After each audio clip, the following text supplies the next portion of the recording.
Today we're talking about dividing decimals, and it's very tricky. And for adults who are taking their GED test, they get all nervous. They make a lot of simple mistakes that we're going to fix today. First of all, we have a basic fact. 15 divided by 5.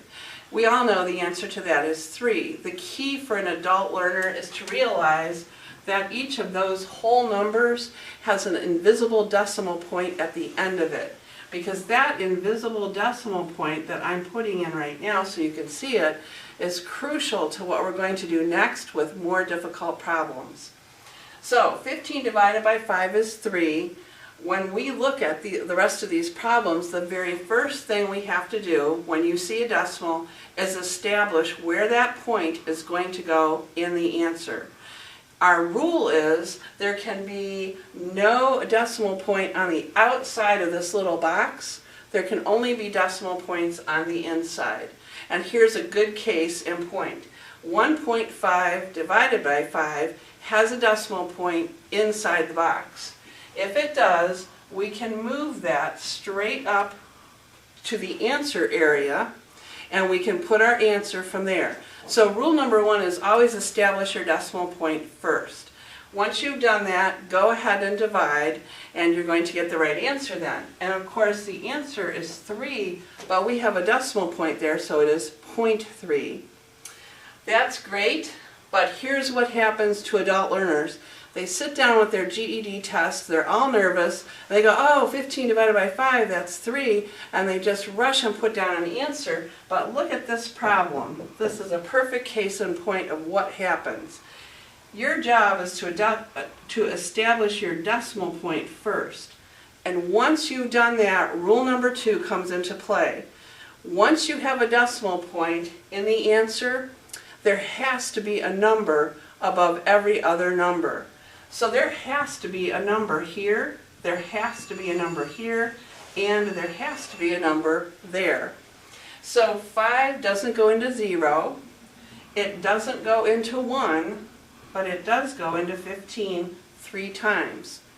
The adult learner, in their haste, will write a 3, a 0.3, a 0.03, and not take the time to put a number above every number. And on your GED test, the multiple choices reflect the mistake you're most likely to make. So even though the answer is 0.003, your multiple choice answers will be 0.3, 0.03, 0.003. You've got to know what you're doing with decimals. Here's an example of a decimal point that's found on the outside of the problem. That cannot happen.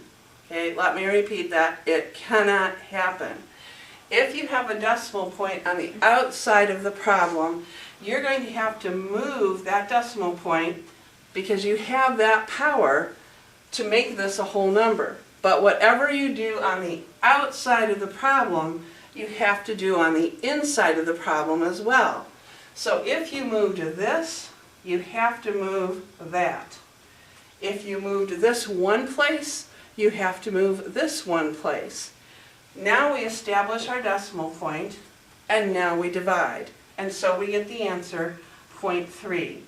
You can have a 0 here if you want. That is the answer. But on your GED test, it's going to come out as 0.3. So when we move something on the outside to get rid of that decimal point, we have to do it on the inside, which reminds me of a song from Madagascar. For those of you who like Walt Disney animation, we've got to move it, we've got to move it. And so that's what you have to do here. You have to move it on the inside and on the outside. So let's look at this. We have 0.05 into 0.15. This can't exist the way it is, so we've moved it twice. Whatever we did on the outside, we have to do on the inside, so we move this twice also and establish our decimal point, and now we're ready for the answer. The answer is 3. The last problem on our little board here is probably the hardest one for most people because it involves everything I have just taught you. We have a number that has no decimal point. And remember, if there's no decimal point at the end of a number, there is an invisible decimal point that you just couldn't see. So it's sitting there, and you have to recognize that fact. Where is the decimal point in a number? It's at the end. So this is the number 15, and that invisible decimal point is at the end of it. All right, so here we start with our rules. We cannot have a decimal on the outside of this problem, so we move it 2 places to make this the whole number 5. Then we say, well, I've moved this 2 places. I have to put my pencil on the invisible point and move it 2 places. Now what do you think you fill in 2 empty loops with? Zeros. So you put zeros here, establish your decimal point, and then you're ready to divide. The problem has now become 1,500 divided by 5, and the answer is going to be 300. The decimal point's at the end. There's a lot to know about decimals. This was just a quick snapshot or a review. If you need more help, make sure you come to class and ask your teacher for more help.